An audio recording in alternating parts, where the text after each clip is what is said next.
Sainte Thérèse d'Avila, sa vie écrite par elle-même, chapitre 14. Elle commence à expliquer le second degré de raison dans lequel le Seigneur fait déjà goûter à l'âme des consolations plus spéciales. Elle montre comment ce sont des faveurs surnaturelles. C'est un point important à noter. Nous avons vu combien il est pénible d'arroser ce jardin de notre âme quand on tire l'eau du puits à force de bras. Parlons maintenant de la seconde manière d'arroser prescrite par le maître du jardin. Le jardinier, en faisant marcher une noria, puise une quantité d'eau plus grande. Il se fatigue moins. Il n'est pas obligé de travailler sans cesse et peut prendre du repos. C'est de cette manière d'arroser le jardin, en l'appliquant à l'oraison qu'on appelle oraison de quiétude, que je veux m'occuper maintenant. L'âme commence ici à se recueillir.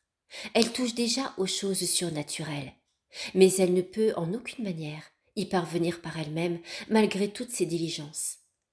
En vérité, elle a pris, ce semble, de la peine pendant quelque temps à tourner la roue de la noria pour remplir les godets qui y sont fixés.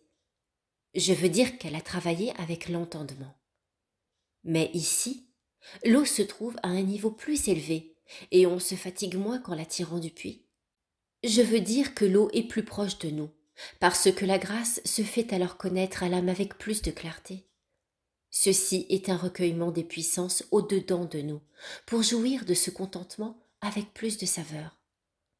Mais les puissances ne sont ni perdues, ni endormies. La volonté seule est occupée, sans savoir comment, à se rendre captive. Elle ne peut que donner son contentement pour que Dieu l'emprisonne, assurée qu'elle est de devenir la captive de celui qu'elle aime. Ô Jésus, ô mon Dieu, comme votre amour nous aide ici. Il tient le nôtre tellement enchaîné qu'il ne lui laisse pas la liberté d'aimer autre chose que vous. Les deux autres puissances viennent au secours de la volonté pour la disposer à jouir d'un si grand bien. Parfois, cependant, alors même que la volonté est unie à Dieu, elle est très gênée par ces deux puissances. Mais la volonté ne doit pas s'en préoccuper. Elle doit demeurer dans sa paix et sa quiétude, car si elle cherche à les recueillir, elle se perd avec elles. Ces deux puissances sont alors comme des colombes qui, non contentes de la nourriture que le maître du colombier leur donne, sans aucun travail de leur part, vont en chercher ailleurs et s'en trouvent si mal qu'elles reviennent. Elles vont et viennent, dans l'espoir que la volonté leur fera part de ces délices. Si le Seigneur le trouve bon, il leur donne quelque nourriture et elles s'arrêtent. Sinon, elles continuent encore à en chercher. Elles pensent évidemment être utiles à la volonté, mais souvent au contraire, la mémoire ou imagination lui fait tort, en lui représentant le bonheur dont elle jouit. La volonté doit donc se conduire alors de la manière que je vais expliquer. Tout ce qui se passe dans cette oraison est accompagné des consolations les plus vives. Il y a si peu de travail de notre part qu'elle ne fatigue pas, alors même qu'elle durerait longtemps. Car l'entendement agit d'une manière très paisible. Il obtient une bien plus grande quantité d'eau que lorsqu'il la tirait du puits à force de bras. Les larmes que Dieu accorde en cet état coulent déjà avec suavité. On les sent, il est vrai, mais on ne les a point recherchées. Cette eau que le Seigneur donne ici contient les plus grands biens et les plus précieuses faveurs. Elle développe les vertus d'une manière incomparablement plus admirable que dans l'oraison précédente. L'âme commence à s'élever déjà au-dessus de sa misère, et il lui est donné d'avoir quelque connaissance des délices de la gloire. Cette pensée, à mon avis, sert beaucoup à la faire grandir et à la rapprocher de Dieu, source vraie de toute vertu. Sa Majesté commence à se communiquer à elle et veut même qu'elle sente ce mode de communication. À peine arrivée à cet état, elle commence à perdre le désir des choses d'ici-bas, et cela lui coûte peu. Elle voit clairement en effet qu'elle ne saurait trouver sur la terre un seul instant de ce bonheur dont elle jouit. Les richesses, le pouvoir, les honneurs, les plaisirs, tout est impuissant à lui procurer, même l'espace d'un clin d'œil, ce contentement. Car c'est un contentement véritable, et elle sent qu'il la satisfait. Il est impossible, à mon avis, de trouver tant de félicité dans les joies de la terre, car elles ne sont jamais sans mélange. Ici, Pendant le temps de cette oraison, tout est bonheur pur. La peine ne vient qu'après, quand on voit que toute cette faveur a cessé, sans qu'on puisse ou qu'on sache comment la recouvrer. Viendrait-on à se mettre en pièces à force de pénitence, de prières et de sacrifices de toutes sortes? Tout cela nous servirait de bien peu, si le Seigneur ne daigne lui-même nous élever à cette faveur. Dieu veut alors manifester sa grandeur. Il fait comprendre à l'âme qu'il est si près d'elle, qu'elle n'a plus besoin de lui envoyer des messagers, qu'elle peut lui parler directement sans même élever la voix, car elle est déjà si rapprochée, qu'il la comprend au moindre mouvement des lèvres. Il semble étrange de tenir un tel langage. Nous savons en effet que Dieu nous entend toujours et qu'il est toujours avec nous. Mais ce souverain, ce maître divin, veut nous faire bien comprendre ici qu'il nous entend et nous donne à sentir les effets de sa présence. Il montre sa volonté de commencer à agir d'une manière toute spéciale dans l'âme en lui donnant une grande satisfaction intérieure et extérieure. Il lui manifeste que ses délices et ses joies sont, comme je l'ai dit, si différentes des plaisirs d'ici-bas, qu'il comble pour ainsi dire le vide fait en nous par nos péchés. L'âme goûte ses délices au plus intime d'elle-même, mais sans savoir d'où ni comment lui est venue cette faveur. Souvent même, elle ne sait que faire, ni que vouloir, ni que demander. Il lui semble avoir trouvé tous les biens réunis, mais elle ignore ce qu'elle a trouvé, et moi-même je suis incapable de le faire comprendre. Car pour beaucoup de choses, la science me serait nécessaire. Il serait utile en effet d'expliquer ici ce qu'il faut entendre par secours général et secours particulier. Il y en a tant qu'il ignore. Il faudrait montrer comment le Seigneur veut que l'âme voie ici, pour ainsi dire, de ses propres yeux ce secours particulier. La science me servirait, en outre, pour beaucoup d'autres points qui seront mal dits. Ce qui me rassure, c'est que cet écrit sera revu par des hommes capables de discerner l'erreur. Je sais que je puis être tranquille sur leur science et leur spiritualité. Ils sauront bien comprendre et retrancher ce qu'il y aura de mauvais. Je voudrais donc bien expliquer ces faveurs, car elles sont les premières. Et quand le Seigneur commence à les accorder, l'âme elle-même ne les comprend pas et ne sait comment se diriger. Lorsque Dieu la conduit par la voie de la crainte, comme il en a usé à mon égard, elle en éprouve de grandes souffrances, s'il n'y a pas de directeur qui la comprenne. Elle goûte au contraire une jouissance très vive à voir le portrait de son état retracé quelque part. Elle reconnaît alors clairement la voie qu'elle suit. C'est en outre un grand avantage pour elle de savoir ce qu'elle doit faire pour avancer en tout état d'oraison. Pour moi, j'ai souffert beaucoup, et j'ai perdu bien du temps, faute de savoir comment me diriger. Aussi je suis touchée de compassion pour les âmes qui, arrivées à cet état d'oraison de quiétude, se trouvent isolées. J'ai lu, il est vrai, bien des livres spirituels qui touchent cette matière, mais ils l'expliquent fort peu. D'ailleurs, donnerait-il des explications très étendues, l'âme qui n'a pas une grande expérience aura beaucoup de peine à comprendre son état. Je souhaiterais vivement que Dieu me vînt en aide pour exposer les effets qu'opèrent dans l'âme ces faveurs qui commencent déjà à être surnaturelles. Les effets nous feraient reconnaître, autant qu'on le peut ici-bas, si ces faveurs viennent de Dieu.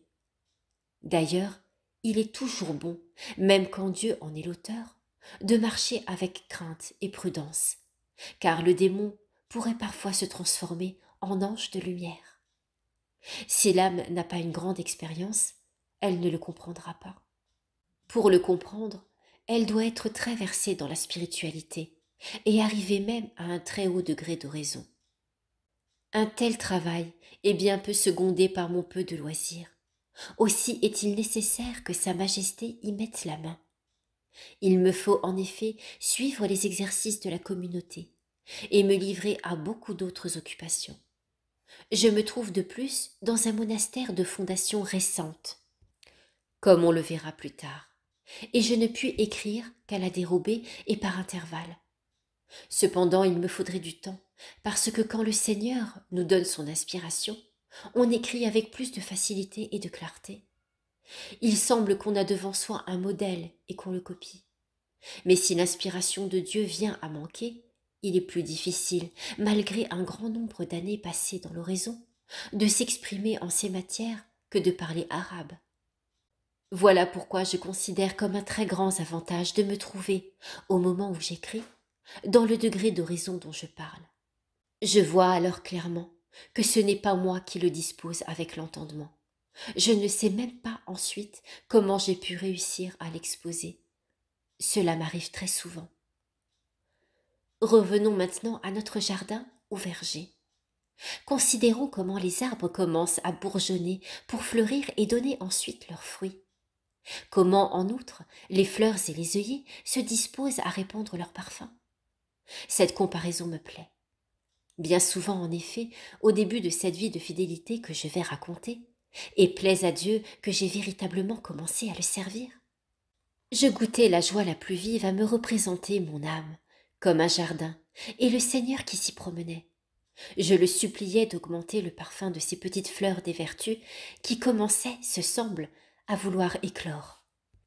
Je lui demandais de les cultiver dans le but seul d'augmenter sa gloire, puisque je ne voulais rien pour moi. Je le priais même de couper celle qu'il voudrait, bien assuré que j'étais qu'elle repousserait plus belle. Je me sers du mot couper, car il y a des temps où l'âme ne reconnaît plus ce jardin. Tout y paraît aride. On dirait qu'il n'y aura plus d'eau pour l'entretenir. Il semble que l'âme n'a jamais possédé la moindre vertu. La souffrance est extrême. Dieu veut que le pauvre jardinier regarde comme perdu toute la peine qu'il a prise à cultiver et à arroser le jardin. L'heure est venue où il faut véritablement sarcler le jardin et enlever jusqu'à la racine les mauvaises herbes qui y sont demeurées, quelque petites qu'elles soient. Il faut de plus reconnaître l'insuffisance de tous nos efforts dès que Dieu nous retire l'eau de sa grâce. Faire peu de cas de notre misère qui n'est que néant et nous estimer même au-dessous du néant. L'âme réalise alors de grands progrès dans l'humilité et les fleurs du jardin commencent à croître de nouveau. Ô mon Seigneur et mon bien, je ne puis parler de la sorte sans verser des larmes et sentir mon âme inondée de bonheur. Vous voulez, Seigneur, demeurer avec nous comme vous demeurez au sacrement de l'autel. Je puis le croire en toute vérité, puisque c'est un point de notre foi. Et c'est à bon droit que je puis me servir de cette comparaison. Et si nous n'y mettons obstacle par notre faute, nous pouvons mettre en vous notre bonheur. Vous-même vous mettez votre bonheur à demeurer en nous, puisque vous nous l'assurez en disant « Mes délices sont d'être avec les enfants des hommes ». Ô mon Seigneur, quelle parole que celle-là! Chaque fois que je l'ai entendue, elle a toujours été pour moi, même au milieu de mes grandes infidélités, la source des consolations les plus vives. Mais ô mon Dieu, serait-il possible de trouver une âme qui, après avoir reçu de vous des faveurs si élevées, des joies si intimes, ait compris que vous mettiez en elle vos délices, vous êtes offensé de nouveau, et ait oublié tant de faveurs et tant de marques de votre amour dont elle ne pouvait douter, puisqu'elle en voyait les effets merveilleux? Oui, cela est possible, je l'affirme. Il y a une âme qui vous a offensé, non pas une fois seulement, mais souvent. Et cette coupable, c'est moi. Ô mon Dieu, plaise à votre bonté, Seigneur, que je sois la seule âme de cette sorte, la seule qui soit tombée dans une malice si profonde et qui ait manifesté un tel excès d'ingratitude. Sans doute vous avez daigné, dans votre infinie bonté, en tirer quelque bien.